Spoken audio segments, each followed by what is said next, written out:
आज से है जुलाई सीरीज की शुरुआत और शुरुआत करने के लिए संकेत दुनिया भर के बाजारों से कल के मुकाबले हैं बेहतर।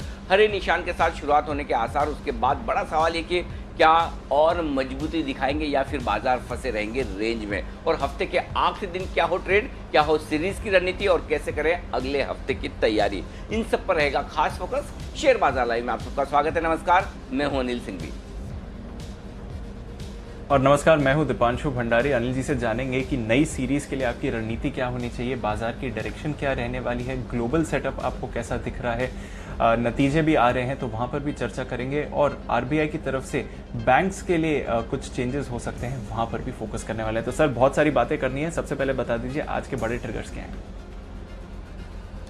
दीप, संकेत ग्लोबल मार्केट से ठीक आ रहे हैं, बुरे नहीं है। जैसा हम उम्मीद करें उससे बेहतर है। 300 अंकों से ज़्यादा की तेजी डाउ में दिखी है। डाउ फ्यूचर सुस्ती में है, थोड़ा ऊपर थोड़ा नीचे। नैस्डैक फ्यूचर भी एकदम फ्लैट ट्रेड कर रहे हैं। तो ओवरऑल संकेत आप कह सकते हैं ठीक है। चीन और ताइवान आज भी बंद है, लेकिन हांगकांग कल की छुट्टी के बाद आज खुला है। अमेरिका में कोरोना के मामले बढ़ते नजर आ रहे हैं। अब रिकॉर्ड नंबर आया है एक नया, 38,000 से ज़्यादा प्रभावितों का आंकड़ा एक दिन में। चिंता की बात है। और जो वहाँ के हेल्थ डिपार्टमेंट की रिपोर्ट आ रही है वो भी इंटरेस्टिंग है। उनका मानना है कि 2 करोड़ से ज़्यादा लोग प्रभावित हो सकते हैं। नतीजों के लिए आज से बिजी डे है। आईटीसी, कोल इंडिया और वायदा कारोबार के रिजल्ट्स की है लंबी लिस्ट। सेबी की बोर्ड बैठक में कल प्रेफरेंशियल इशू के जरिए प्रमोटर्स को पैसा जुटाने में थोड़ी सी रिलैक्सेशन दी गई है उनके नियमों में। ये भी आज की एक बड़ी बात है। जी दीप। बिल्कुल अनिल जी, और आज जो नई सीरीज हो रही है उस पर सर मेरे को बात करनी है। और जिस तरह से शायद आरबीआई की तरफ से लोन रिस्ट्रक्चरिंग पर कुछ निर्णय या फिर कुछ विचार हो सकता है, उस पर भी बात करेंगे। पर एक बार अगर ग्लोबल सेटअप की बात करें सर, आपका क्या व्यू बन रहा है? क्योंकि हम देख रहे हैं और आपने भी कई बार हाईलाइट करा है कि जब तक इस तरह की लिक्विडिटी बनी रहेगी, कितनी भी खराब खबरें क्यों ना आए, मार्केट संभली रहेंगी अमेरिका की। और अगर 2-3 दिन लगातार गिर जाएं तो फिर एक रिबाउंड तो आना पॉसिबल है। और कल हमने यही देखा। हालांकि जो उनकी फेडरल रिजर्व है उसने स्ट्रेस टेस्ट करा है, बैंक्स को लेकर कुछ कैपिटल कंसर्न्स की बात करी है। कोरोना काफ़ी तेज़ी से फैल रहा है स्पेशली यूएस में, और जो वहाँ के हेल्थ डिपार्टमेंट है वो तो कह रहा है कि जो असली नंबर है वो 10 गुना ज़्यादा हो सकता है। यानी कि जो ग्लोबल नंबर अभी 1 करोड़ के करीब का है, वो कह रहे हैं कि सिर्फ यूएस में 2 करोड़ केसेस हो सकते हैं। तो कहीं ना कहीं सर खबरें तो बुरी आ रही हैं, बट ये लिक्विडिटी बाजार को संभाले हुए है। सवाल ये उठता है कि कब तक। दीप, ये बताइए कि आपने इतने जो सारे ग्लोबल संकेत और ग्लोबल ट्रिगर्स या खबरें बताई, उनमें से सबसे अच्छी खबर क्या है, या कोई भी अच्छी खबर क्या है? सर, अच्छी खबर तो मुश्किल से मिलती है सर। वैसे तो कुछ नहीं है, कई जगह पे लॉकडाउन में ढील दी गई है, हालांकि केसेस काफी तेजी से बढ़ रहे हैं, तो मुश्किल से मिलती है सर। है तो नहीं वैसे कुछ। बात वही है एग्जैक्टली। आपके सवाल में जवाब छुपा है। खबरें कहीं भी अच्छी नहीं है। कोरोना का एक दिन का रिकॉर्ड मामला, और अगर ये कहें कि पूरे विश्व में अभी 1 करोड़ लोग हैं प्रभावित, और ये कहें कि आप 2 करोड़ अमेरिका में ही निकल सकते हैं, और जैसे जैसे इस तरह के नंबर्स बढ़ेंगे तो क्या पता वापस से लॉकडाउन अमेरिका में और कई और देशों में लाना पड़े। वेव 2 की बात लगातार करते हैं। उसके ऊपर बैंकों के स्ट्रेस टेस्ट की बात अब और फिर से हो रही है। तो ऐसे में खबर कोई अच्छी तो है नहीं कहीं भी। हमारे यहाँ भी कल 18,000 से ज़्यादा रिकॉर्ड मामले आए, एक दिन के हाईएस्ट मामले हैं। लेकिन बात ये है कि लोगों को डर अब नहीं लग रहा। लोग इससे आगे बढ़ना चाहते हैं। बाजार इससे आगे बढ़ चुका है कि ठीक है, अब कोरोना के साथ आपको जीना है। और दूसरी बात यही जिसका जिक्र हम लगातार करें कि देखिए, लिक्विडिटी ऐसी चीज़ है ना कि वो जब तक है तब तक है, और तब तक कोई फोर्स आ जाए कोई काम नहीं करता। ये मतलब ये सबसे बड़ा बाजार के लिए ट्रिगर होता है। कभी भी तेजी हो या मंदी, अच्छे से अच्छे बाजार में अगर कोई बेचने का सोच ही ले, कोई एक फंड आयर कहे कि मैं तो 10-20 बिलियन का बेच के जाऊंगा, क्या कर लेंगे आप? अगर किसी को किसी वजह से बेचना है तो बढ़िया से बढ़िया खबर पे भी बाजार गिर सकता है। और अगर कोई फंड खरीदने का सोच ले तो खराब से खराब खबर पर भी बाजार बढ़ सकता है। एग्जैक्टली वही होता दिख रहा है अमेरिका में। लिक्विडिटी फ्लो स्ट्रॉन्ग है, और लिक्विडिटी फ्लो क्यों स्ट्रॉन्ग है वो हम कई बार चर्चा कर चुके हैं कि लिक्विडिटी इतनी मजबूत होने की वजह फेड है। फेड की बैलेंस शीट जिस तरह से स्प्रेड हो रही है, आराम से डॉलर छापे जा रहे हैं, एसेट बाइंग कर रहे हैं, उसको देखते हुए पैसा है मार्केट में, इजी लिक्विडिटी है, और पैसा आपका डेट में बनता नहीं, 0% है, और कहीं आपके पास बनाने की ज़्यादा जगह है नहीं, तो फिर ठीक है, इक्विटी खरीदिए। और इक्विटी में भी ईटीएफ्स में जो खरीदारी हो रही है वो बाजार को मजबूत रखती है। इंडेक्स मजबूत रहते हैं तो और पैसा आता है, और पैसा आता है तो और मजबूती होती है, और मजबूती होती है तो फिर आप देखते हैं कि 2 दिन, 1 दिन, 3 दिन करेक्शन हो जाए, बस इससे ज़्यादा करेक्शन चाहिए नहीं। और एग्जैक्टली कल भी अमेरिकी बाजारों ने वही किया है। 3 दिन के करेक्शन के बाद फिर से 2 दिन के करेक्शन, 2.5 दिन के करेक्शन के बाद फिर से चल पड़े हैं। तो अभी तक कोई अच्छा जो आपका सवाल है कि ये कब तक, इस कब तक का जवाब किसी के पास नहीं है। इसका जवाब आपको कैसे लेना है वो मैं बताऊं। जब लिक्विडिटी की वजह से ट्रेंडिंग मार्केट हो तेजी का, तो आपको ये पता होना चाहिए कि किस लेवल के बाद बाजार अपना मूड चेंज करेगा। अगर आपको ये पता चल जाए तो फिर आपको मालूम है, देखिए लिक्विडिटी है ना, एक दिन में आती नहीं तो एक दिन में निकलती भी नहीं है, करेक्ट।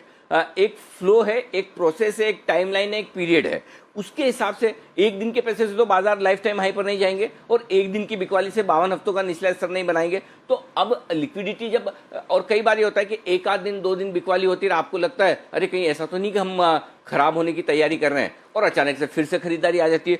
तो इसका सिंपल फॉर्मूला एक ये दीप कि लिक्विडिटी को प्रेडिक्ट करना शायद इंडेक्स और बाजार को प्रेडिक्ट करने से ज़्यादा मुश्किल काम है। तो फिर प्रेडिक्ट करने का तरीका क्या है, जो आसान काम है वो करिए। और आसान काम है कि इंडेक्स को प्रेडिक्ट करना, और इंडेक्स को प्रेडिक्ट करने का सिंपल तरीका है कि जब तक एक इंपॉर्टेंट लेवल के नीचे बाजार बंद ना हो तब तक आप ये मान के चलिए कि गिरावट में पैसा आता रहेगा। अगर किसी इंपॉर्टेंट लेवल के नीचे जाकर बाजार बंद होने की कोशिश करते हैं तो आपको सोचना है कि क्या खरीदने वालों ने हाथ रोक लिया है क्या, और अभी हम उससे काफ़ी दूर है। अगर आप जानना चाहते हैं तो सिंपल ये कि जब तक निफ्टी 10,000 के नीचे बंद ना हो तब तक मूड माहौल पॉजिटिव साइड पर है। 10,000 के नीचे आप न्यूट्रल होंगे।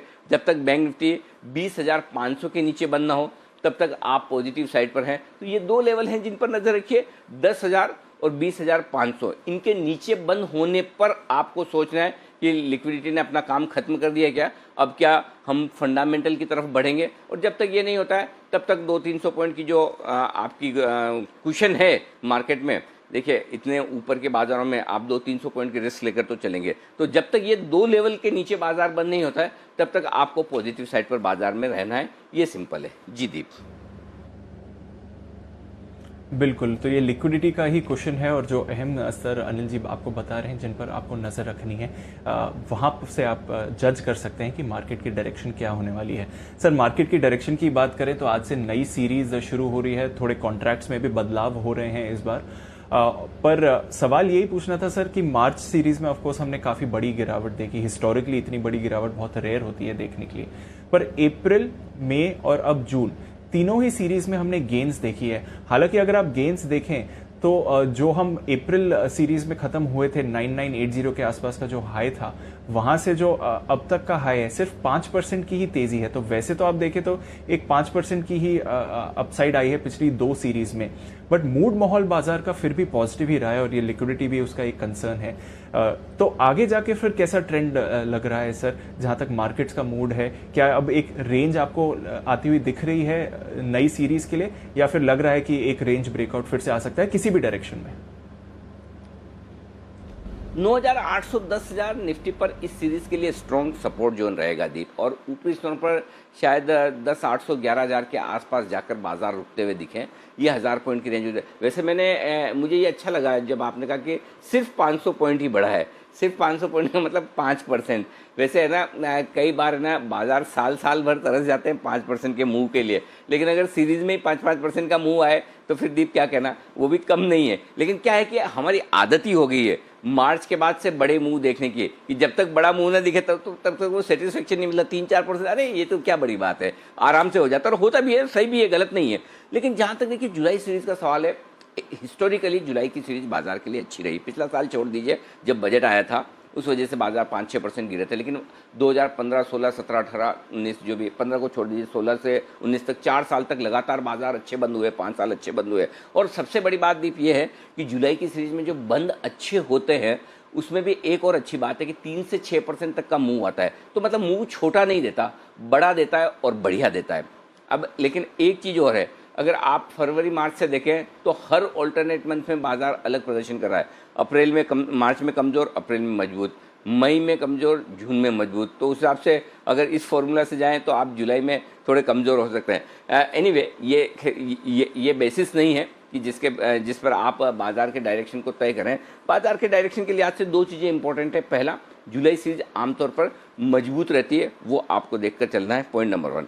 लेकिन इस बार की जुलाई सीरीज पहली बार ऐसी आई जब जुलाई सीरीज में कोरोना पूरे विश्व पर हावी रहेगा, तो आपको पुराने ऐतिहासिक डेटा के दम पर खाली नहीं करना है। एक चीज़ में एक दो डेटा में जुलाई सीरीज के आपके सामने रखना चाहता हूँ।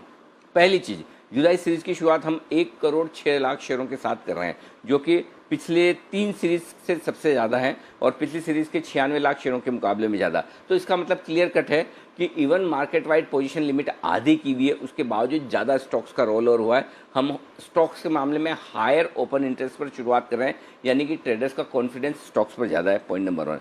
लेकिन इंडेक्स पे एक बहुत इंटरेस्टिंग डेटा है जिस पर फोकस करना चाहिए, और वो है इंडेक्स में तेज़ी की पोजीशन कितनी है, और वो भी एफआईज की। तो यहाँ पर आपको थोड़ा झटका लगेगा। क्यों लगेगा? देखिए, जुलाई सीरीज में इंडेक्स में लॉन्ग पोजीशन जो है फ्यूचर्स में एफआईज की, वो है 42%, और जबकि पिछले महीने ये थी 63%। तो 63% से 42 यानी कि 21% कम लॉन्ग रोल ओवर की है। इसका मतलब क्या है? इसका मतलब ये है कि क्या एफआईज ये सोच रहे हैं कि 10,000 10,500 की रेंज में या 10,300 पर जहाँ कल बंद हुआ है निफ्टी, वहाँ पर लॉन्ग रोल ओवर्स कम होने चाहिए, और इसका मतलब ये मान के चलें कि उनका जुलाई सीरीज़ के लिए आउटलुक उतना स्ट्रॉन्ग नहीं है, उतना मजबूत नहीं है। ये उन्होंने किया है क्योंकि मई में 64% था, जून में 63% था, जुलाई में सिर्फ 42% है। तो एफआईज का कॉन्फिडेंस इंडेक्स को लेकर थोड़ा सा जुलाई सीरीज़ के लिए कम है। बाकी निफ्टी बैंक निफ्टी में रोल ओवर्स थोड़े मजबूत हुए, मूड माहौल ठीक है उस हिसाब से। तो मेरा ये मानना है कि जुलाई सीरीज में बायस पॉजिटिव है, लेकिन आपको सावधानी के साथ ट्रेड करना है, ख़ास तौर से इसलिए कि आप जुलाई सीरीज में है ना मार्च के बाद के सबसे हाईएस्ट लेवल पर जा रहे हैं। अगर आप एक चीज़ समझिए, आप ये मानते हैं कि 12,430 पर एक तेज़ी का बुल मार्केट ख़त्म हुआ, ठीक है, और उसके बाद आपने एक ख़राब बेयर मार्केट देखा, वो बेयर मार्केट 7,500 पर ख़त्म हुआ, और 7,500 से आप ये सोचें कि एक नए बुल मार्केट का जन्म हुआ है, करेक्ट? अगर ये माने तो 7,500 से 10,500 3,000 पॉइंट, 3,000 पॉइंट का मतलब है कितना, 7,500 पर 3,000 पॉइंट, यानी कि लगभग 40-42%।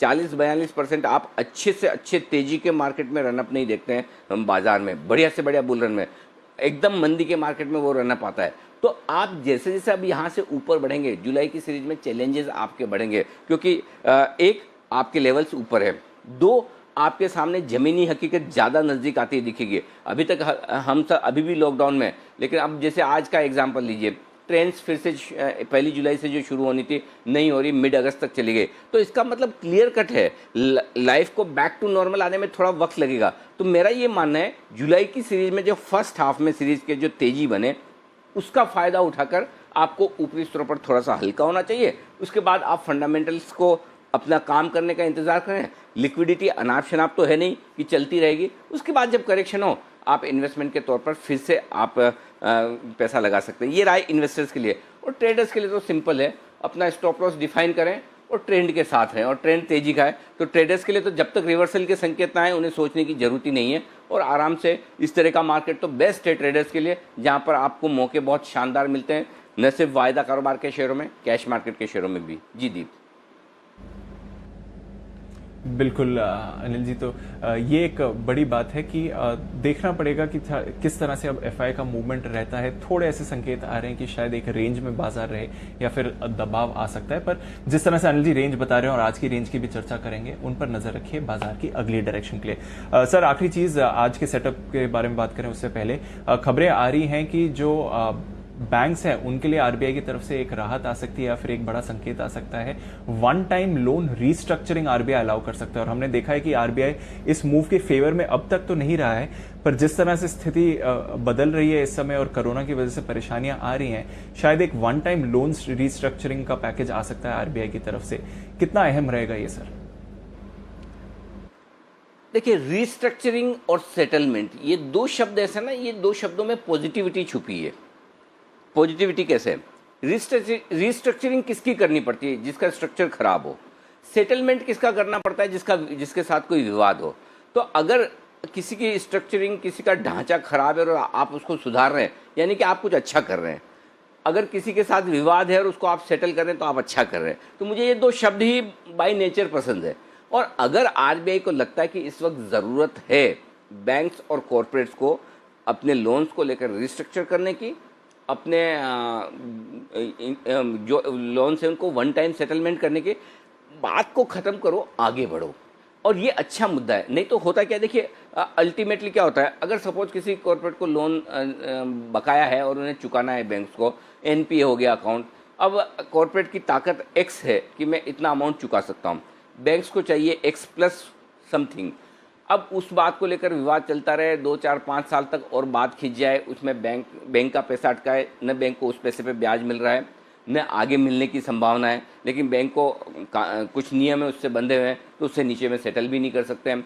सेम कॉर्पोरेट्स एक बार सेटल करके निकलना चाहता है कि ताकि मेरी जो कैपेसिटी जितना है उतना दे दूं ताकि मैं भी नई शुरुआत करूं, लेकिन वो भी नियमों से बंधा हुआ। तो ऐसे में जो ये चीज़ें लंबी चलती रहती है, उसमें न फ़ायदा बोरोअर को है न फ़ायदा लेंडर को है।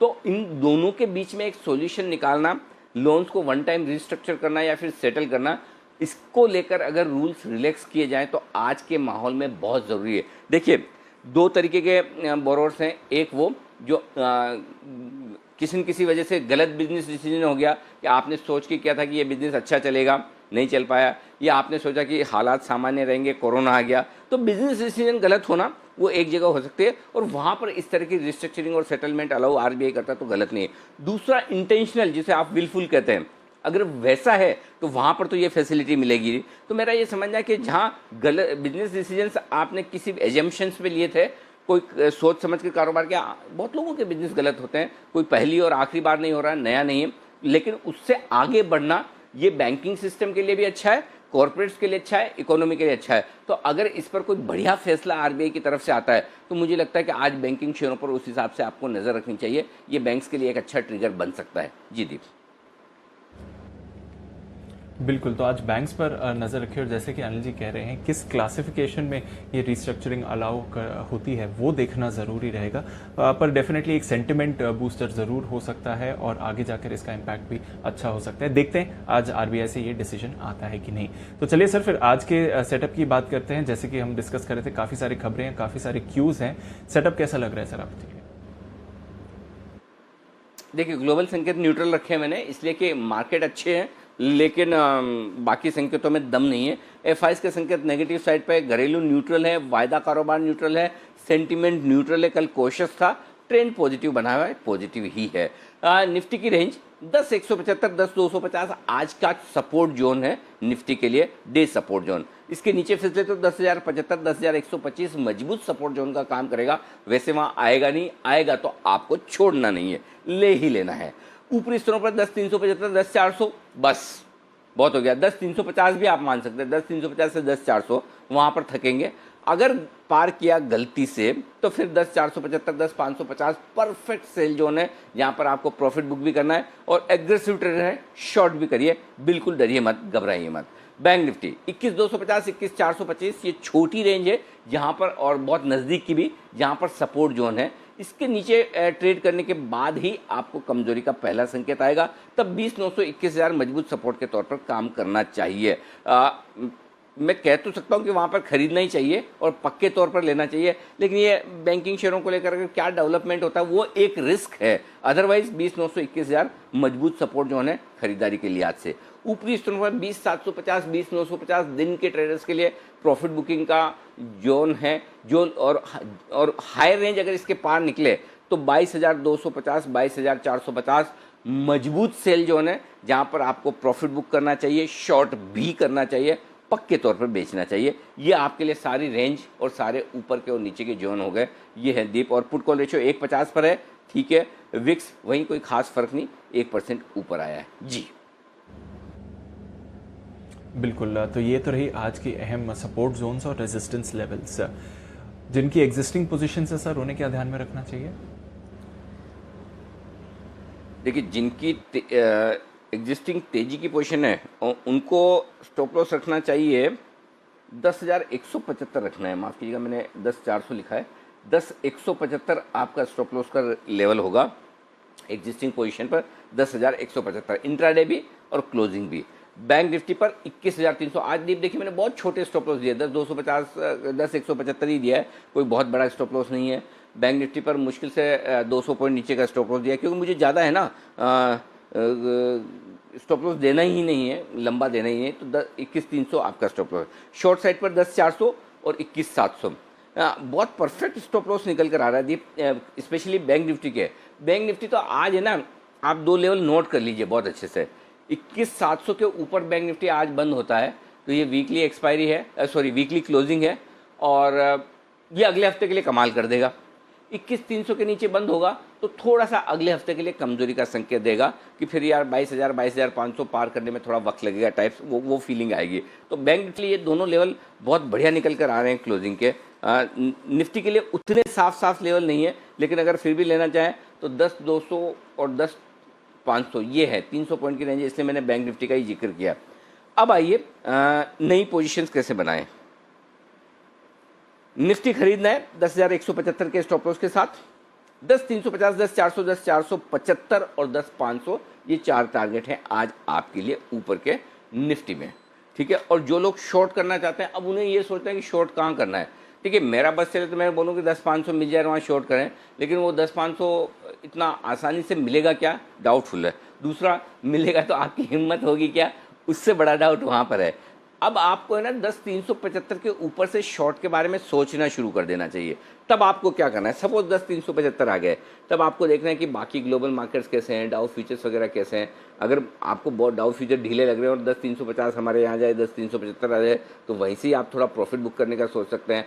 आपकी रिस्क जितनी कम है उतना आपको ऊपर के लेवल पर शॉर्ट करना है। जितने आप एग्रेसिव ट्रेडर हैं उतना नीचे से शॉर्ट करना शुरू कर सकते हैं। तो आपको 10,400, 10,475 की रेंज ज़्यादा सेफ है, वहाँ पर शॉर्ट करिए। 10,550 का clear cut well defined stop loss है, 10,350, 10,300, 10,250 तीन टारगेट एकदम क्लियर कट है 50-50 पॉइंट नीचे, जहाँ पर आपको अपनी शॉर्ट काट लेनी है। अब आइए आप बैंक निफ्टी खरीदना है, बहुत छोटा क्लियर कट स्टॉप लॉस है 21,300, ये इसके नीचे जाए तो पूछिए मत, काट लीजिए। और अपनी तेजी की पोजीशन 21,700, 21,800, 21,950, 22,050 और 22,250, ये है 5 टारगेट बैंक निफ्टी के। अब आप कहेंगे 5 क्यों भाई, एक तो मैंने आज है ना वो मीडियम स्मॉल बिग रेंज दी नहीं, मैंने सपोर्ट जोन दे दिए और ऊपर के प्रॉफिट बुकिंग जोन दे दिए दोनों में, तो मैंने रेंज दी नहीं। Point number 1। Point number 2, bank Nifty में हज़ार पॉइंट का मूव रोज आ रहा है, आप देख लो ऊपर से नीचे में, कभी 700-800 पॉइंट का, 1000 पॉइंट का, तो फिर ऐसे में आपको रेंज उस हिसाब से देनी पड़ेगी। रेंज में अपनी मर्जी, मेरा बस चले तो मैं तो 2 ही लेवल दूँ, एक ही दूँ, लेकिन अगर डेटा में ज़्यादा लेवल आएंगे मैं ज़्यादा दूंगा, कम आएंगे कम दूंगा, मैं डेटा देख के देता हूँ, सिंपल चीज़ है। अब आइए बैंक निफ्टी शॉर्ट करने की रेंज 21,950, 22,250, इस रेंज में शॉर्ट किया जा सकता है, करना चाहिए। जितना 22,250 के आसपास शॉर्ट करेंगे उतना सेफ है। 22,500 clear cut well defined stop loss है, 21,800, 21,700, 21,525 तीन टारगेट के लिए करनी है आपको बिक वाली। और बाकी दीप नई सीरीज की शुरुआत में तो कोई बैन में होना है नहीं, स्टॉक 3 थे वो भी बाहर निकल गए, ग्लेनमार्क, जस्ट डायल, आइडिया। जी बिल्कुल, ये अच्छी बात है कि एटलीस्ट आज के लिए एक भी स्टॉक बैन में नहीं है, पर जिस तरह से बैन में बदलाव होते रहते हैं, जल्दी ही आप यहाँ पर कुछ स्टॉक्स की एंट्री देखेंगे। फंड फ्लोज और एफएनओक्यूज विस्तार में चर्चा करें सर इनकी, तो एफआईएज की एक बार फिर से हम देख रहे हैं सर, बिकवाली हुई है, कल एक्सपायरी थी तो उसकी भी थोड़ी एडजस्टमेंट है, बट कैश से जो ट्रिगर्स आ रहे हैं वो कैसे देख रहे हैं सर, और फिर अब किस तरह का एक्शन यहाँ से इंटरप्रेट करेंगे? देखिए दीप, 1,050 करोड़ की बिकवाली कैश में है एफआईएस की, और स्टॉक सामने 735 करोड़ के खरीदे हैं, यानी कि नेट 300 करोड़ के आसपास की बिकवाली है। 1,000 करोड़ के इंडेक्स बेचे हैं, एक्सपायरी का दिन है, ज़्यादा डेटा में पढ़ने की और पढ़ने की, न तो पढ़ना है न पढ़ना है, छोड़ दें। 250 करोड़ के ही बिकवाली कैश मार्केट में की है, घरेलू फंड ने न्यूट्रल है, तो आज दोनों छोड़ देते हैं, कोई खास इनमें बात है नहीं। वायदा कारोबार के डेटा पे आते हैं, वहाँ पर क्या खास है।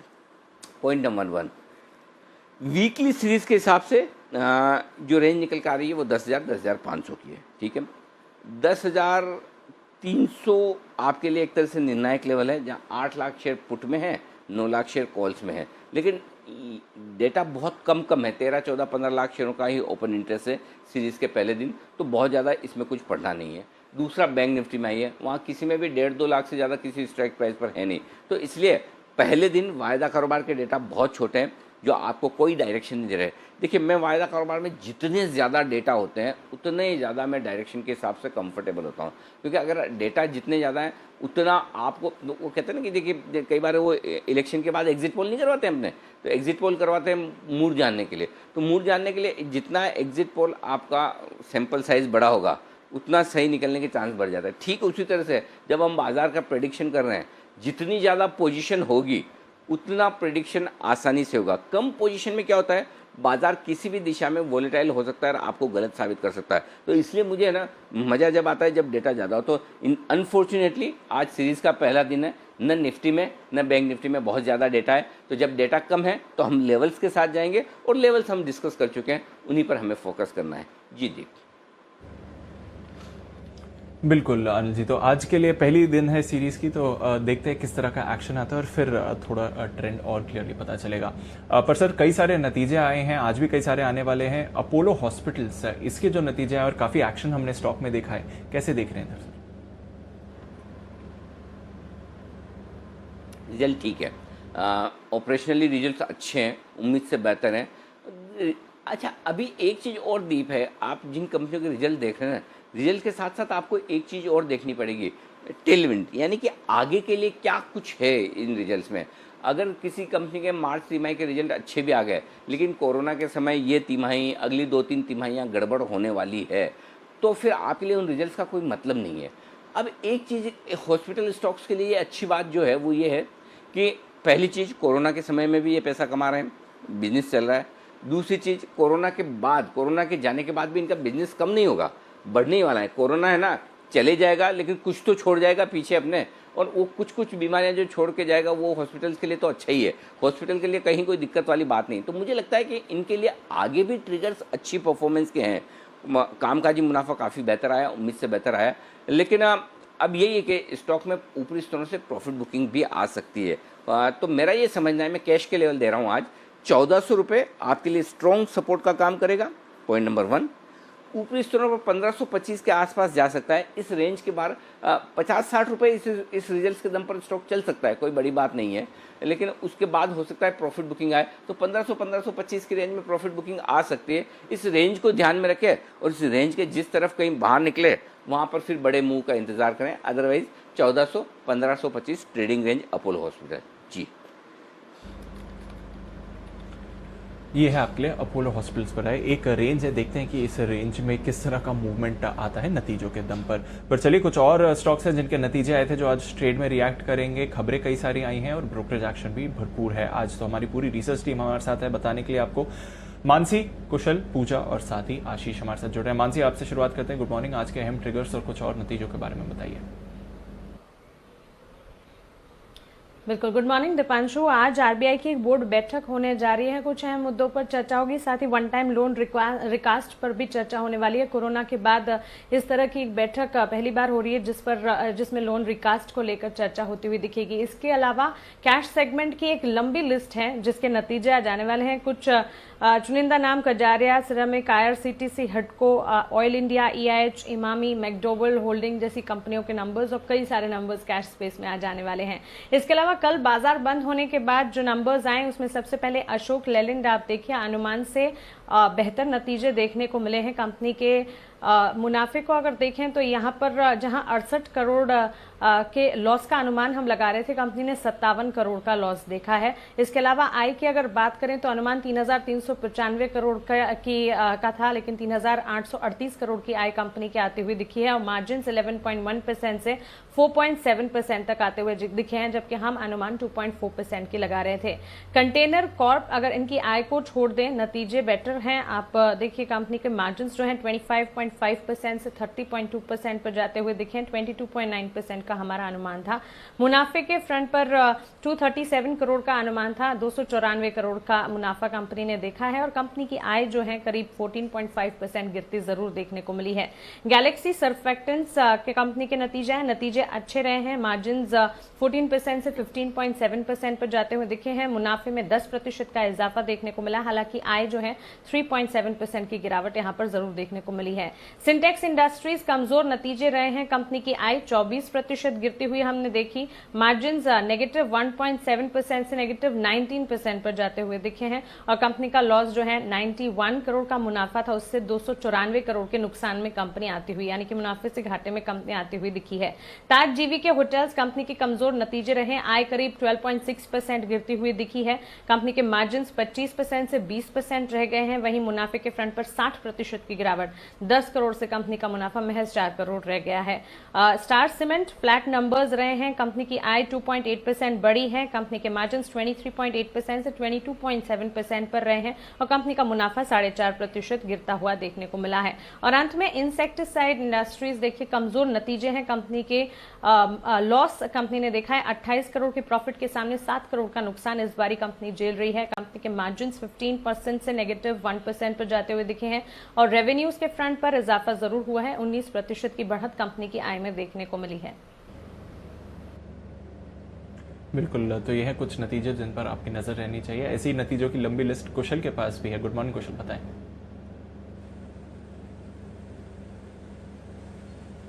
Good morning Deepanshu. तो रिटेल सेक्टर स्पेस से V2 रिटेल के नंबर्स आए थे कल बाजार बंद होने के बाद और यहाँ पर नंबर्स बेहद खराब रहे हैं। इनफैक्ट मुनाफे से घाटे में आती हुई कंपनी नजर आई है। 4.2 करोड़ का मुनाफा था पिछले साल, उसके मुकाबले 11.5 करोड़ का घाटा कंपनी ने पोस्ट किया है। पर मार्जिन जो है वो लगभग 2.5% पर फ्लैट रहे हैं। साथ ही सूर्य रोशनी को देखें तो यहाँ पर नंबर्स कमजोर साइड पर देखने को मिल रहे हैं। मुनाफा 32% गिरा है, 44 करोड़ से घटकर 30 करोड़ मुनाफा आता हुआ दिखा है। पर मार्जिन जो है 6.8% पर स्टेबल रहे हैं। साथ ही सोमानी सिरेमिक्स, यहाँ पर अगर आप देखें तो नंबर्स कमजोर साइड पर दिख रहे हैं। इनफैक्ट मुनाफे से घाटे में आती हुई कंपनी नजर आई है। 24 करोड़ मुनाफा था पिछले साल और इस बार 9.5 करोड़ का घाटा कंपनी ने पोस्ट किया और मार्जिन में तो बहुत ही लंबा कट देखने को मिला है। 13.7% से घटकर 3.8% के मार्जिन कंपनी ने रिपोर्ट किए हैं।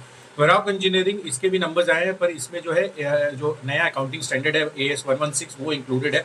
पर यहाँ पर नंबर्स अगर आप देखें तो 128 करोड़ का मुनाफा था कंपनी को पिछले साल, इस बारी 137 करोड़ का घाटा आता हुआ नजर आया है। साथ ही कंपनी की मार्जिन 8.3% से घटकर 2.5%, यानी ऑपरेशनल में नंबर्स कमजोर आए हैं। IB वेंचर्स, यहाँ पर नंबर्स बहुत ही ज्यादा खराब है। इनफैक्ट इनका जो मुनाफा था 110 करोड़ का, अब जो है 333 करोड़ के घाटे में तब्दील हो गया है। इनफैक्ट यहाँ पर एक बहुत बड़ी एडजस्टमेंट है, जो फाइनेंशियल एसेट्स है इनकी उसमें इन्होंने इंपेयरमेंट लिया है करीब 650 करोड़ का। तो उसका जो इम्पैक्ट है आप देखिए, मार्जिन जो है वो इनकी नेगेटिव टेरिटरी में जाते हुए नजर आए हैं। इस वजह से भी आयरन एक्सचेंज, यहाँ पर नंबर्स कमजोर है। इनफैक्ट यहाँ पर जो मुनाफा है वो करीब 21% गिरा है, 28 करोड़ अब रह गया है। और साथ ही कंपनी की मार्जिन 14% से घटकर 11% आती हुई नजर आई है। पर कंपनी ने फाइनल डिविडेंड ₹1.5 प्रति शेयर का घोषित किया है। EIL, यहाँ पर नंबर्स बेहतर साइड पर दिख रहे हैं। इनफैक्ट यहाँ पर जो मुनाफा है वो 35% बढ़कर 120 करोड़ हो गया है। पर on the flip side margin जो है 15% से घटकर 13% नजर आए हैं। पर फाइनल डिविडेंड जो है 1.55 पर शेयर का घोषित किया है EIL ने। एंड्योरेंस टेक, नंबर्स कमजोर दिख रहे हैं। इनफैक्ट यहाँ पर अगर आप देखें तो मुनाफा 28% गिरा है, 107 करोड़ पर आ गया है और मार्जिन भी 17.1% से घटकर 14.9%, यानी कि 2% की कटौती मार्जिन में भी देखने को मिली है। और अंत में प्रिंस पाइप्स, यहाँ पर भी नंबर्स कमजोर साइड पर दिखने को मिल रहे हैं। मुनाफा 5.5% गिरकर 28 करोड़ हो गया है। पर ऑन द फ्लिप साइड अगर आप मार्जिन देखेंगे तो वो हल्के से बढ़े हैं, 11.7% से बढ़कर 13.5% हुआ है। बट नेट रेवेन्यू और कामकाजी मुनाफे में आपको गिरावट देखने को मिली है। ओके, तो ये है आपके लिए तमाम रिजल्ट्स। लेकिन रिजल्ट्स के लिहाज से मैं जी बिजनेस के दर्शकों को एक चीज़ बताना चाहता हूँ कि सोमवार मंडे से हम आपके लिए रिजल्ट्स पर एक बेहद बेहद बेहद खास कवरेज शुरू करने जा रहे हैं। जी हाँ, सुबह 8:30 बजे हर रोज़ आपको जो भी बाज़ार बंद होने के बाद रिजल्ट्स आए हैं या एक दिन पहले जो भी रिजल्ट्स आए हैं, उन रिजल्ट्स का किस तरह से विश्लेषण किया जाए, उन रिजल्ट्स को कैसे समझें। तो रिजल्ट्स को समझने में, कंपनियों की बैलेंस शीट को परखने में एक माहिर फंड मैनेजर है जिसे आप अच्छे से जानते हैं और वो है वरिंदर बंसल, पेंटोमैथ एडवाइजर्स के। वो हर रोज़ सुबह 8:30 बजे हमारे साथ जुड़ेंगे और वो हमें देंगे उनका रिजल्ट का पूरा एनालिसिस। वरिंदर की आंख से कोई भी रिजल्ट, कोई भी बैलेंस शीट बच नहीं सकती और हमने उसका नाम दिया है वरिंदर रिजल्ट एक्सरे। तो वरिंदर पूरे रिजल्ट का एनालिसिस कर हर एक कंपनी का, न सिर्फ वायदा कारोबार के स्टॉक, वो छोटे छोटे शेयर जो आपके पास होते हैं, आप ट्रेड करते हैं, तो आपको फंडामेंटल्स, फाइनेंशियल सब बहुत आसान भाषा में सोमवार से समझ में आएंगे। हर वक्त के फॉर एग्जांपल आज जैसे EIL के रिजल्ट्स आए तो अब EIL के रिजल्ट्स क्या अच्छा है क्या ख़राब है, हिंदुस्तान एरोनॉटिक्स के रिजल्ट्स आए, अब आपको रिजल्ट्स में ऐसा लगेगा और कल स्टॉक भागा भी, सब कुछ ठीक है, लेकिन क्या आपको पता है कि वहाँ पर 11,000 करोड़ से ज़्यादा का डेट हो चुका है। तो क्या आपको ये पता है कि सरकारी कंपनियों में आपको अब ये देखना चाहिए कि किसका कितना डेट बढ़ रहा है। ये सारी जो बारीकियाँ हैं, जो फंडामेंटल रीजन है, वरिंदर हर रोज़ सुबह 8:30 बजे आपको रिजल्ट सीजन में समझाएंगे और इससे आपको एक अच्छा फंडामेंटल जजमेंट आएगा और आप ये समझ पाएंगे कि जिस कंपनी का शेयर आप खरीद रहे हैं, बेच रहे हैं, ट्रेड कर रहे हैं, क्या वाकई में फाइनेंशियल्स उसके अनुसार है। कई सारी कंपनियां रिकमेंड होती है जिनके 10-10 साल से कैश फ्लो कभी पॉजिटिव नहीं हुए, कई सारी कंपनियां ऐसी जो लॉस कर रही है, कई सारी कंपनियां ऐसी जिनके रिसीवेबल बढ़ रहे हैं, और कई सारी कंपनियां ऐसी भी है जिनके मार्जिन्स मजबूत है, साल दर साल, तिमाही दर तिमाही बहुत बढ़िया प्रॉफिट कर रही है, लेकिन आपके रडार पर नहीं आती है। तो दोनों ही तरह के गुड बैड अगली हर तरह के रिजल्ट्स आपके सामने एकदम क्रिस्प और टू द पॉइंट आपको हर रोज़ सुबह मिलेंगे। और वो काफ़ी मेहनत करने के लिए जाने जाते हैं। गजब की पकड़ उनकी बैलेंस शीट्स पर है, गजब की पकड़ नतीजों पर है, और रिजल्ट्स के और एक्सेल बनाकर उसका एनालिसिस करने के लिहाज से he is one of the best brains in the industry. मैं कह सकता हूँ दावे से, इतने लोगों से मैं मिला हूँ मेरे 25 साल के करियर में, Varinder is the best brain इस मामले में और बहुत मेहनती है। तो आपके लिए हमने ये फंडामेंटल सेक्शन शुरू किया, बिल्कुल मिस मत करिएगा। जो लोग इन्वेस्टमेंट के तौर पर, फंडामेंटल्स के तौर पर कंपनियों को जानना परखना चाहते हैं, तो दीप, उनके लिए सोमवार से हम ये शुरू करने जा रहे हैं। आई होप कि हमारे व्यूअर्स के ये बहुत काम आएगा। आप देखिएगा, फीडबैक दीजिएगा, फिर हम उस पर और आगे काम करेंगे। जी दीप। बिल्कुल अनिल जी, और मज़ा आएगा कि जिस तरह से वरिंदर बंसल की एनालिसिस रहती है नंबर्स पर, हम सब ने देखा भी है पहले, तो अच्छा रहेगा। एक और नया पर्सपेक्टिव आपको मिलेगा नंबर समझने के लिए, और उस पर फिर किस तरह से रिएक्शन आते हैं। तो नज़र रहेगी उस पर सर। मंडे से एक खास पेशकश रहेगी हमारी। पर अभी पूजा भी हमारे साथ हैं बताने के लिए कि कौन से स्टॉक्स हैं आज जो खबरों के दम पर एक्शन में रहेंगे। Good morning Pooja. Good morning Deepanshu. शुरुआत वेदांता से करते हैं। शेयर धारकों ने डीलिस्टिंग के लिए अब मंजूरी दे दी है और यहां पर करीब 93.3% शेयर धारकों ने डीलिस्टिंग के पक्ष में वोट किया है। सुमितोमो केमिकल, ये इस स्टॉक पर भी नजर रखिए। OFS के जरिए 1% हिस्सा बेचने की योजना है कंपनी की। करीब 50 लाख शेयर्स बेचे जाएंगे और आज जो ये OFS है ये नॉन रिटेल निवेशकों के लिए खुलेगा। जो इसका फ्लोर प्राइस है वो 265 रुपये तय किया गया है। जो क्लोजिंग थी वो 310 रुपये थी, तो उससे कम के प्राइस पर ये फ्लोर प्राइस तय किया गया है। और कल ये जो OFS है ये रिटेल निवेशकों के लिए खुलेगा।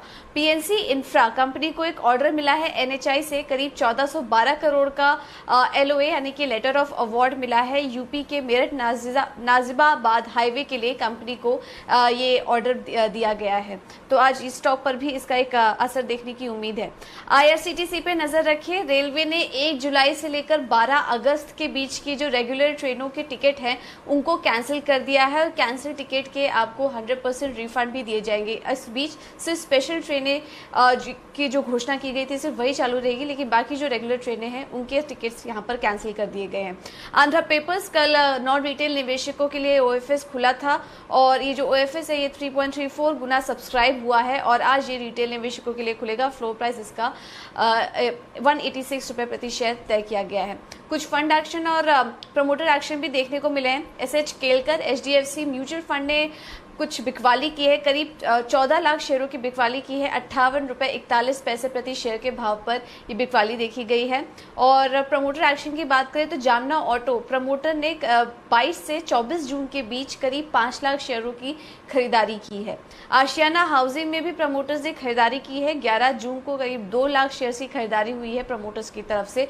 और मंगलम सीमेंट्स, यहाँ पर भी प्रमोटर ने करीब 2.5 लाख शेयर 190 रुपये प्रति शेयर के भाव पर खरीदे हैं। हिस्सेदारी करीब 0.94% है। और उसी के सामने ओरिजिन इंजीनियर्स ने कंपनी के करीब 1.5 लाख शेयर्स बेचे हैं 190 रुपये प्रति शेयर के भाव पर। तो कई सारे स्टॉक्स हैं जहां पर आप एक्शन देख रहे हैं और एक बार फिर से काफ़ी सारा फंड एक्शन और प्रमोटर एक्शन भी रहेगा आज। इसके अलावा आज ब्रोकरेजेस का फोकस किधर है जान लेते हैं FIR में।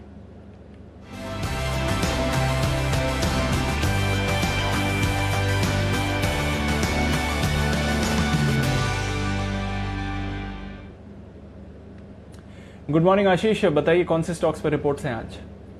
मॉर्निंग दीपांशु, नतीजों पर जो रिपोर्ट्स आई हैं वहां से शुरुआत कर लेते हैं। अपोलो हॉस्पिटल्स के नतीजे आए थे अनुमान से बेहतर देखने को मिले। हालांकि ब्रोकरेज हाउस नोमेरा ने खरीदारी किराए को बरकरार रखा 2100 रुपए के लक्ष्य के लिए, और ये कह रहे हैं कि तिमाही के दौरान 440 करोड़ का डेट भी रिड्यूस हुआ है, जो कि पॉजिटिव माना जाएगा। इसके अलावा टीटी के प्रेस्टीज यहाँ पर नतीजे आए थे, नतीजे कमजोर देखने को मिले थे। क्रेडिट स्विस ने रेटिंग को अपग्रेड कर दिया, रेटिंग बदलकर न्यूट्रल की राय दे रहे हैं 5400 रुपए के लक्ष्य के लिए। ये कह रहे हैं किचनवेयर सेगमेंट में कंपनी की पकड़ बेहद मजबूत है, और कोरोना वायरस लॉकडाउन खत्म होने के बाद तेजी से डिमांड में उछाल देखने को मिलेगा, जिसके चलते इन्होंने जो अर्निंग्स है इसके एस्टिमेट में भी लगभग 3 से 8% की बढ़ोतरी कर दी है। प्रेस्टीज एस्टेट्स यहाँ पर नतीजे आए थे, सीएलएससी की रिपोर्ट है, डाउनग्रेड कर दिया है, खरीदारी किराए को बदलकर अब ये आउट परफॉर्म की रेटिंग दे रहे हैं। लक्ष्य 205 से बढ़ाकर 240 किया है। ये प्री सेल्स के एस्टिमेट बेहतर रहने के चलते इन्होंने लक्ष्य में बढ़ोतरी की है। साथ ही अगर आप देखें तो मॉर्गन स्टैनली भी पॉजिटिव नजर आ रहे हैं, ओवरवेट की रेटिंग को बरकरार रखे हुए 340 रुपए के लक्ष्य के लिए। ये कह रहे हैं कि रेसिडेंशियल पोर्टफोलियो में ग्रेजुअल पिकअप देखने को मिलेगा। जेफरीज ने भी खरीदारी किराए को बरकरार रखा और लक्ष्य जो है 246 से बढ़ाकर 277 कर दिया है, और इन्होंने भी अपने सेल्स के फोरकास्ट में 10% की बढ़ोतरी की है। गेल पर हम देख रहे हैं कि लगातार ब्रोकरेज हाउस की पॉजिटिव रिपोर्ट आती हुई दिखी है। आज भी जेपी मॉर्गन की पॉजिटिव रिपोर्ट आई है, ओवरवेट की रेटिंग को बरकरार रखा है 130 रुपए के लक्ष्य के लिए। ये कह रहे हैं कि फिलहाल मौजूदा भाव के हिसाब से अगर आप देखें तो वैल्यूएशंस बेहद आकर्षक नजर आती हैं। इंडियन ऑयल पर रिपोर्ट है सीएलएसए की, जहां पर बिकवाली की राय को बरकरार रखा है 65 रुपए के लक्ष्य के लिए। ये कह रहे हैं कि इन्वेंट्री लॉस काफी ज्यादा देखने को मिला है और आगे भी इसकी संभावना नजर आती है, जिसके चलते ये स्टॉक पर नेगेटिव है। जेफरीज की रिपोर्ट है, एचयूएल पर खरीदारी किराए को बरकरार रखा है 2525 रुपए के लक्ष्य के लिए। ये कह रहे हैं कि फेयर एंड लवली जो है ये करीब 10% कंपनी के प्रॉफिट्स में कंट्रीब्यूट करता है, और इसके आगे की मार्केटिंग कैसी होगी उस पर नजर रखेंगे, लेकिन ये बात साफ है कि यहाँ पर जो है विज्ञापन खर्च बढ़ते हुए नजर आएगा। काफी इंटरेस्टिंग रिपोर्ट आई है टाटा मोटर्स पर, गोल्डमैन सैक्स की रिपोर्ट है, रेटिंग को डाउनग्रेड कर दिया है, न्यूट्रल से रेटिंग बदलकर अभी बिकवाली के राय दे रहे 72 रुपए के लक्ष्य के लिए, और ये कह रहे हैं कि कंपनी का लगातार बढ़ता हुआ कर्ज चिंता का कारण है।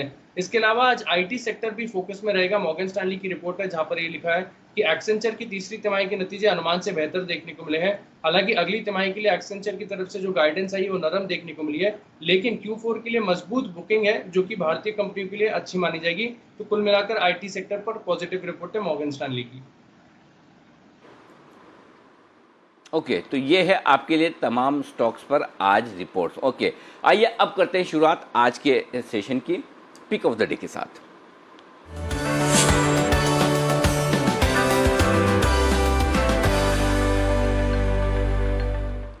Okay, pick of the day, Bansal ji शुरुआत आप कीजिए। गुड मॉर्निंग, बताएं सर।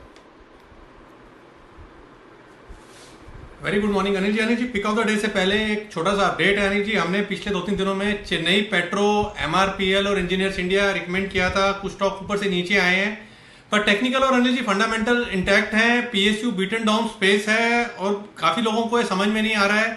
एचडीएफसी म्यूचुअल फंड के प्रशांत Jain ji, ICICI mutual fund के एस नरेन और रमेश दवानी जी, अनिल जी 3 लोग काफी बुलिश हैं पीएसयू स्पेस में, और काफी बड़ी री रेटिंग यहाँ पे देखने को मिलेगी। तो जिन्होंने लिया हुआ है वो होल्ड करें। आज का pick of the day Anil ji नया नहीं है, कल मैंने और कुणाल जी ने दिया था। आईटीसी के साथ ही स्टिक करेंगे। आईटीसी में 190 का स्टॉप लॉस दिया है, 218 का टारगेट दिया है, और काफी बार अनिल जी जो स्टॉक्स हुए हैं हमारे, हम रिकमेंड करते हैं उससे पहले भाग जाते हैं। इसलिए आज मैं और कुणाल जी 10 की कमाई का स्टॉक बिना बिगुल के नाम अभी बता रहे हैं। फंडामेंटल और टेक्निकल अपडेट 10 बजे बिगुल के बाद देंगे। तो 10 की कमाई का हमारा स्टॉक है जियोजीत फाइनेंशियल सर्विसेज, और इस स्टॉक ने एक मल्टी ईयर ब्रेकआउट दिया है। जनवरी 2018 के बाद पहली बार ये एक अप ट्रेंड के अंदर आया है, और जो ऑनगोइंग पैटर्न है उस पैटर्न से है मैरिड टू दैट पैटर्न, और पिछले 20 सालों में इस पैटर्न ने मुझे कभी धोखा नहीं दिया है। 85% सक्सेस रेट है। तो ये एक छोटा सा अपडेट, और 10 की कमाई का स्टॉक हमने पहले दिया है, और जब 10 की कमाई का बिगुल बजेगा तो फंडामेंटल और टेक्निकल पूरा अपडेट बिगुल के बाद देंगे। स्टॉक अभी दे दिया है 34.25 के अराउंड की क्लोजिंग है। तो जो लोग ट्रोल करते हैं, जो परेशान होते हैं, वो कृपा करके स्टॉक को 34 रुपए के नीचे ही खरीदें, और तब शिकायत करें नीचे खरीदने के बाद। अगर ऊपर बढ़ता है, ऊपर भागता है तो रुके। 34 रुपीज के नीचे ही खरीदारी की राय है। ओह, कल ऑलरेडी 20% बढ़ा हुआ है, क्या बात है। अच्छा, तो चलिए 20% मजबूत है ये स्टॉक। देखिए 34 के ऊपर ना खरीदें। और अब आपको रीज़न तो बता ही चुके हैं, लेवल्स अगर ज़रूरत पड़ी तो 10 बजे मैं फिर ले लूँगा और बहुत भाग गया तो छोड़ देंगे। कुणाल जी गुड मॉर्निंग, बताएं सर आपकी पिक।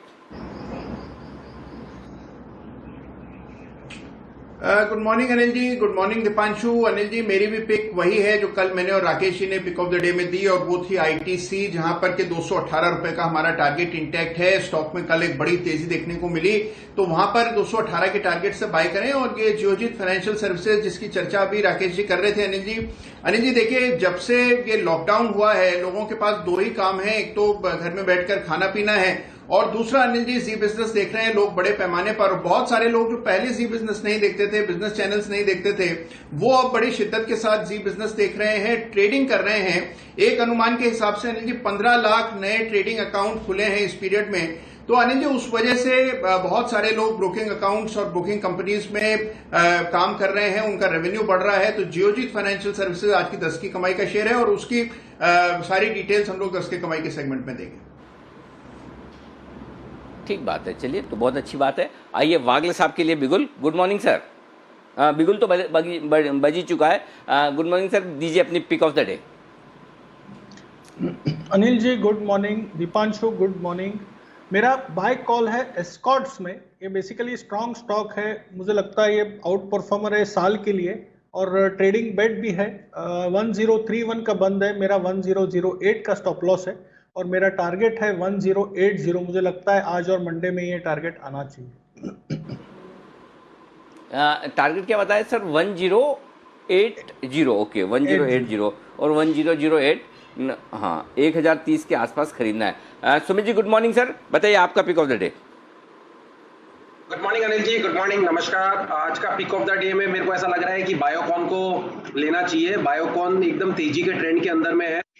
रिसेंट के हाईज इसने ब्रेक कर दिए है, और ऊपर में मेरे को ऐसा लग रहा है कि बायोकॉन 415 रुपए से लेके 425 रुपए तक का अपसाइड मूव दिखा सकता है। मार्केट्स में वॉलेटिलिटी अगर देखने को मिलेगी तो ये फार्मा स्टॉक्स में स्थिरता देखने को मिलेगी, और फार्मा और एफएमसीजी स्टॉक्स में तेजी का मूव देखने को मिलेगा।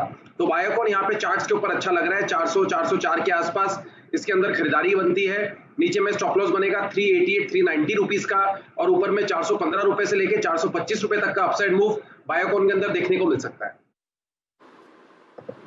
ओके सच्चिदानंद उत्तेकर, सचिन जी हमारे साथ हैं इस वक्त, लेते हैं उनकी pick. Sachin ji good morning, बताएं sir. Good morning Anil ji, good morning दीप। अनिल जी यहाँ पर खरीदना है अपोलो हॉस्पिटल, जिसके आई थिंक नतीजे आ चुके हैं। जिस तरीके से ओवरऑल इसका सेटअप रहा है काफ़ी इंटरेस्टिंग रहा है। इनफैक्ट 1500 का जो हर्डल रहा है पिछले 3 एक्सपायरी से, मुझे लग रहा है वो पर्टिकुलर हर्डल इस बार चैलेंज होना चाहिए, एंड उसके ऊपर के मूव्स देखने चाहिए। तो यहाँ पर मुझे लग रहा है अभी भी अगर अपॉर्चुनिटी मिल जाती है 1430 1435 के आसपास स्टॉक ज़रूर खरीदना चाहिए। 1410 का आपको स्टॉप लॉस लगाना है। फर्स्ट टारगेट होगा अराउंड 1480 का, एंड मैं थोड़ा सा रिवाइज कर रहा हूँ यहाँ पर टारगेट, क्योंकि मुझे लग रहा है अगर ये ब्रेकआउट हो जाता है तो 1550 1560 तक भी ये रैली एक्सटेंड होनी चाहिए।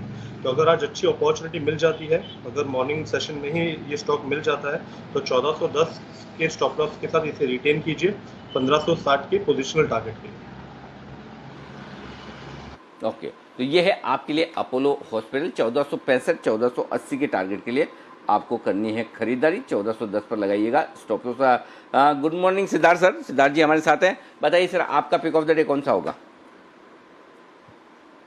Good morning Anil ji, good morning Deepanshu. Results की आप अभी कुछ देर पहले बात कर रहे थे, नतीजों की।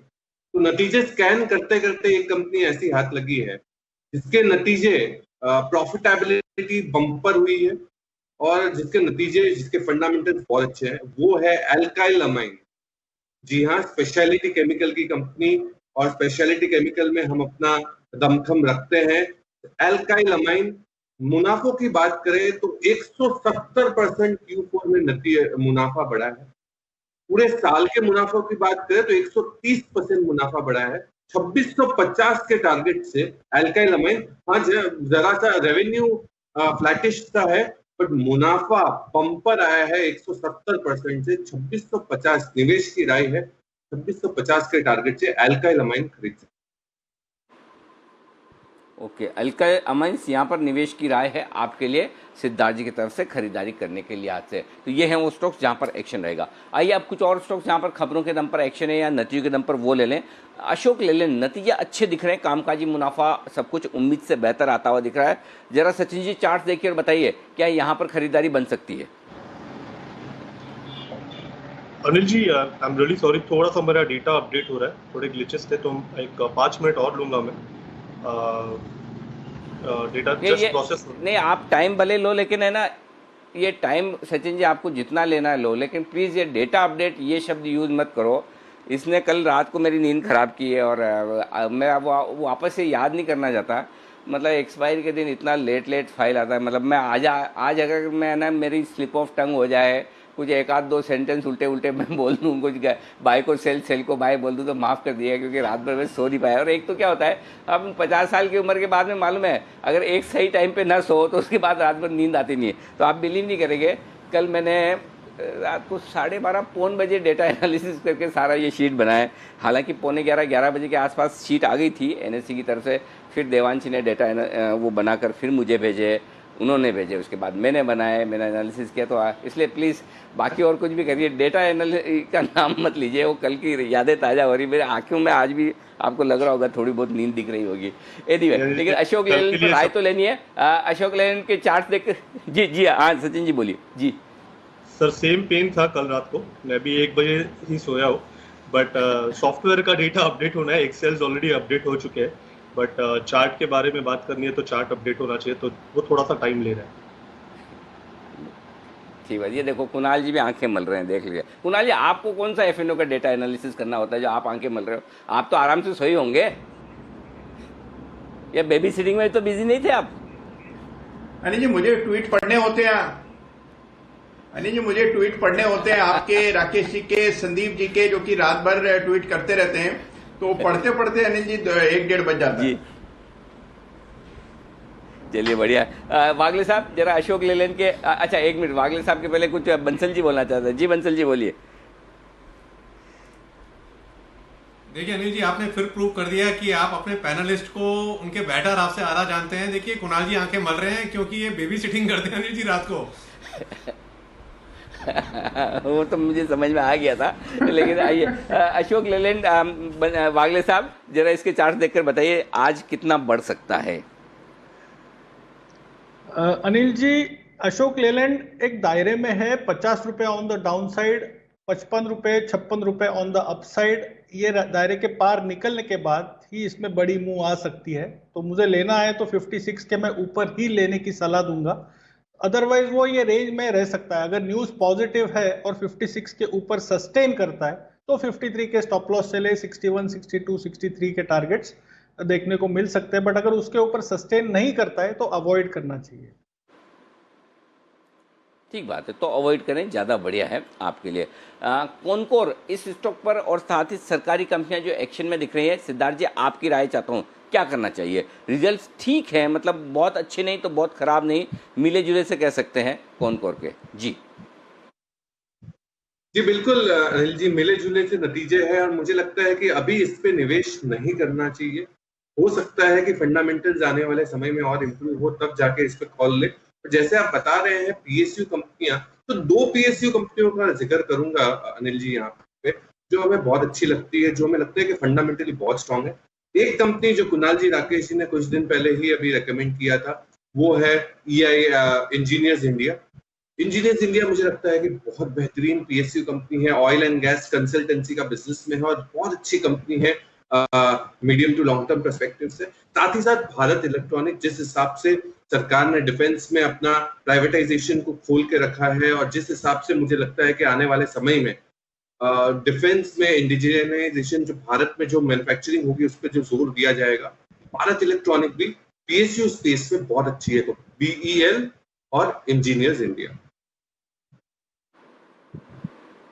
ओके, ये आपके लिए आए। वेदांता, इसका डीलिस्टिंग का जो ई वोटिंग के जरिए कंपनी को जुटाना था शेयरधारकों की मंजूरी, वो मिल चुकी है। 93% शेयरधारकों ने डीलिस्टिंग के पक्ष में वोट किया है। तो अब एक काम तो आगे बढ़ा। सुमित जी आप चार्ट तैयार रखिए वेदांता के, मैं आपके पास आ रहा हूँ।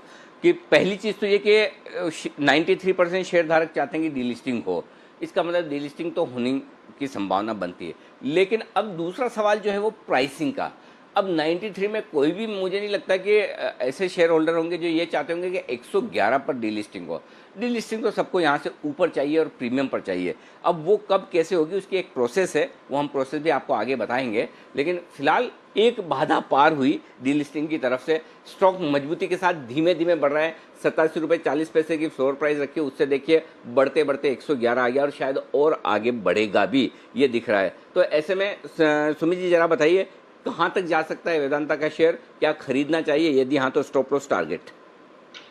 देखिए अनिल जी, चार्ट स्ट्रक्चर तो यही बोल रहा है कि स्टॉक के प्राइसेस ऊपर जाएंगे और डीलिस्टिंग की प्रक्रिया में जो प्राइसिंग आनी चाहिए वो ऊपर की ही आनी चाहिए, क्योंकि इन लेवल्स पे तो जस्टिफाइड भी नहीं है और कोई करना भी नहीं चाहेगा। तो जो आपकी सोच है वही सोच मेरी भी हो रही है। मेरे को ऐसा लग रहा है कि यहाँ से स्टॉक ऊपर का मूव ही दिखाना चाहिए। वॉलेटिलिटी जरूर देखने को मिलेगी। इस वॉलेटिलिटी में स्टॉक हो सकता है एक बार नीचे में 105 रुपए 104 रुपए तक का मूव दिखाए, बट ऐसी वॉलेटिलिटी में नीचे में खरीदारी करे। ऊपर में जो स्टॉक का जो कल का हाई है 113 रुपए 50 पैसे के आसपास, ये हाई जब निकलता है तो उसके बाद स्टॉक में एक मोमेंटम बढ़ता हुआ देखने को मिलेगा और फिर 125 रुपए तक का अपसाइड मूव वेदांता के अंदर देखने को मिल सकता है। तो मेरे को ऐसा लगता है कि अगर वॉलेटिलिटी में कोई भी डिप आती है तो वेदांता में खरीदारी करें। नीचे में 100 102 के आसपास का सपोर्ट है, ऊपर में 113.50 का रेजिस्टेंस निकलते ही 125 रुपए तक के अपसाइड मूव वेदांता में फिर देखने को मिल सकता है।